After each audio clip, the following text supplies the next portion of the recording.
Mungu anaangalia utayari wa moyo wa mwanadamu. Mungu anaangalia moyo. Ngeni makofi Yesu, wanadamu wenzangu. Basi ninaanza na neno hili. Mtu ambaye anataka apenye aje hapa, au ainue mkono.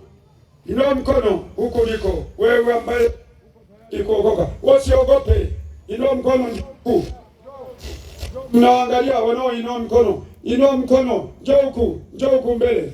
Wewe unayetaka kuokoka leo maisha yako, uepukane na ghadhabu ya Mungu ambayo tumeisoma. Haijalishi unafanya biashara, haijalishi una duka, wanaomtaka Yesu kumpokea, kumpa maisha yao.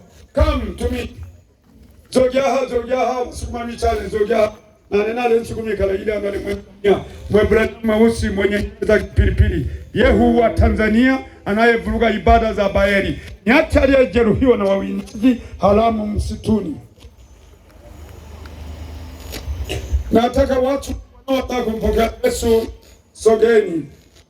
Njoo. Kesho nahubiri mwisho. Jumapili ni fainali, naondoka ndugu zangu. Nisikuache hujaokoka. Usimwangalie nani, unamwangalia nani? Kwani kwenye kufa kuna kuangaliana? Utamwacha mke wako, utamwacha mume wako, utamwacha baba yako.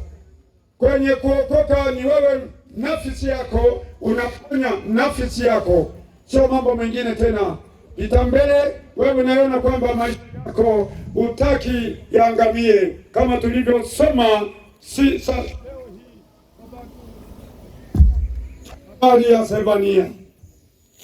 Kuna hatari ndugu zangu, basi muje, naomba mje, mama yangu uje. Naomba watu wa kuokoka, alafu baadaye nitaongea watu wanaotaka kuokoka. Taki mtu wa Ilamata niondoka jehanamu, hapana. Naona huduni na huruma na